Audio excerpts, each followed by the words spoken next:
So there are so many other works to be done during this day. One keynote address, then even the group photograph after this session. So I will request all the speakers to be very brief, and they should finish within 6-7 minutes. Again, I request Alan Freeman to give his presentation. This is at 2:45 on. Actually, I don't need that at all. Yeah, I want to put this down there, so let's just move it off.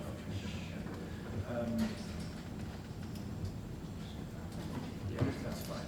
Thanks. So, what I'm going to talk about is, first of all, which sessions I'm in. And the first one is at 2:45 on Saturday, together with Rohit, Professor Chakravorty, and Yang Yuhua on capitalist imperialism in our time. The second one is 2:45 on Sunday, when I shall be speaking on post-war world capitalism with Li Chen and Professor Mahajan and Professor Mandeep Singh Batra. By a feat of dialectical materialism, at the same time I'm chairing a session on financial and commercial capitalism, but no doubt some substitution can be arranged. I think probably a better employed speaking than chairing, but we'll see something. So I'm going to present work which is basically evidence for the fact that imperialism exists, and for the fact that imperialism is inextricably linked to capitalism and has been so throughout its history. So I'm going to argue it's not just a special phase of capitalism, perhaps contradicting a bit, although one needs to go into the Russian translation properly. Lenin's description of it as the highest, or следующий, the last stage of capitalism. And in that I find much in agreement with what Sir Patnaik has been saying about the early role of colonialism. But I'm going to argue that it persists in the present time. That is, it has not ended with formal colonial independence, because it's primarily an economic system. So I'm going to present the economic evidence that this is the case. So I'm going to argue this is exactly why the title of this conference is so relevant: Class, Nation and State. Because imperialism is a system of states.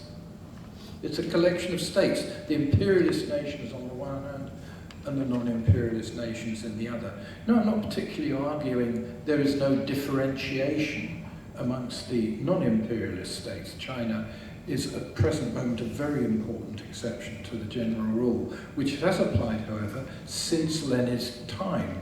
The world is divided into two great blocks of rich and poor, in which the rich are organized militarily and politically to preserve a monopoly of economic power for their own moneyed classes. That's my definition of imperialism.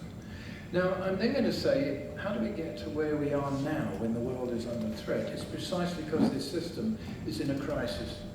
It's a crisis with two components. The first is the decline, the long-term decline in the rate of growth of the North as a whole. That's what the second session is about. And the second is that the crisis of the attempt to recuperate from that by basically robbing the South, by robbing the other 7/8 of the population of the world. So it's lashing out to defend its privileges. So we face enormous threats. War, threat of nuclear annihilation, ecological destruction, the resurgence of fascism, and unprecedented barbarism. Attempts to starve the whole peoples of Venezuela and Iran into submission in a frenzied lust for oil and gold. And this is now coming home, because it's resulting in a kind of massacre of liberal rights. The liberal ideals of Western democracy, for which it's supposed to be waging these wars, are vanishing before our eyes. So openly fascist parties are now tolerated. Poland has just passed a law which allows people to be imprisoned for preaching communism. That's a state of the European Union has banned communism.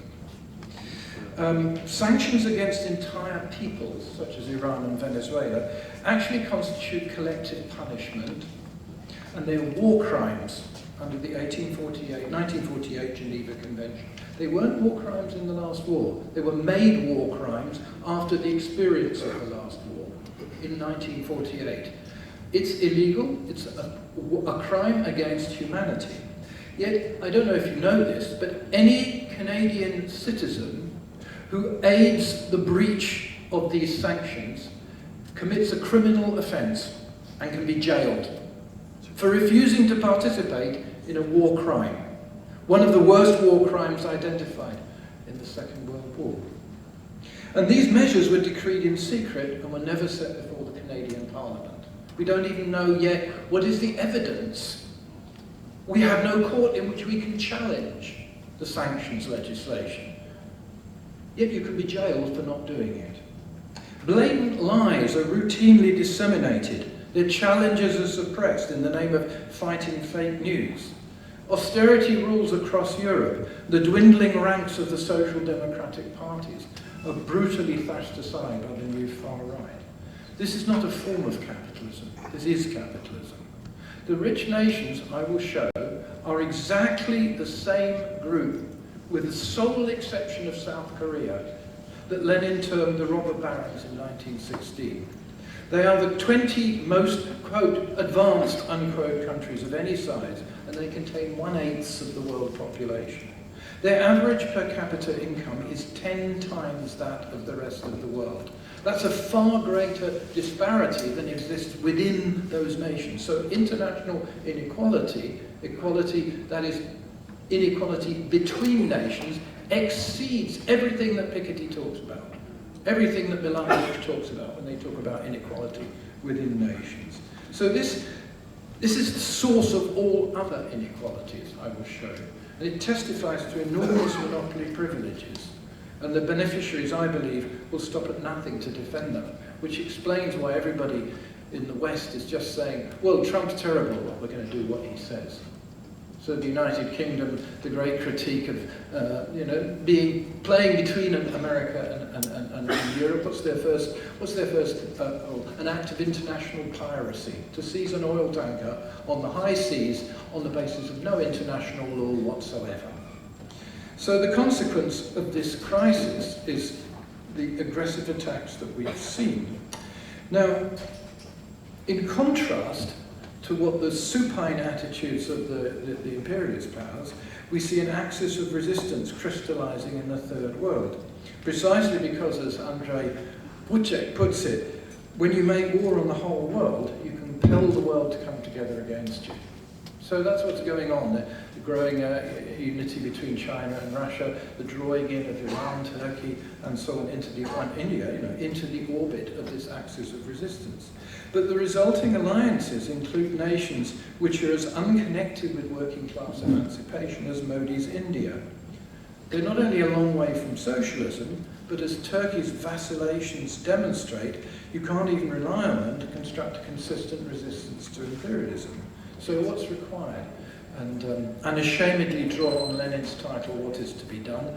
In order to decide what is to be done, you need to know what's happening, and I'm presenting the evidence for that. But I'll just finish this by saying what needs to be done. It's an alliance between two forces, the most consistently anti-imperialist minorities of the North and the most consistently anti-imperialist nations of the South.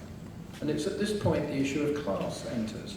The early communists made a fundamental distinction between the tasks of the working class in the imperialist countries and those in the oppressed countries. Our task here in Canada, in the USA, in Australia, in Europe, is to stop our governments taking part in the oppression of others, withdraw from NATO, bring all the troops home, end the criminal sanctions, enter into fair and equal trading relations with China, Russia, Iran, and the rest of the Third World. Free the unjustly imprisoned Meng Jianhao for the non-existent crime of violating sanctions which were unilaterally imposed by the United States. But in Iran, China, Russia, and Venezuela, the key issue is the right of these countries to defend themselves. So we do not oppose Venezuela building up its military forces in conjunction with the people. We do not oppose Russia defending itself. We do not oppose China defending itself. And it would be entirely misguided to argue for the disarmament of Iran or the rights of economic criminals to strip their countries of wealth and assets. And entirely justified for China to take measures against people who try and flee with their wealth to Hong Kong or to Vancouver. We should be siding with them in preventing that robbery. Now, in summary, I could say one might try and rephrase a little bit, proletarians of the world unite, because you have to ask, unite to do what? I think the view that has been taken by particularly Western socialists up until now is to forget or ignore the existence of imperialism, to pretend that we have some kind of equality of nations in which the duty of the working class is the same in every country. So we just unite against capitalism. I'm saying, no, you cannot unite against capitalism unless you first unite against imperialism. So proletarians of all worlds, peoples of all the world, unite against imperialists to destroy capitalism.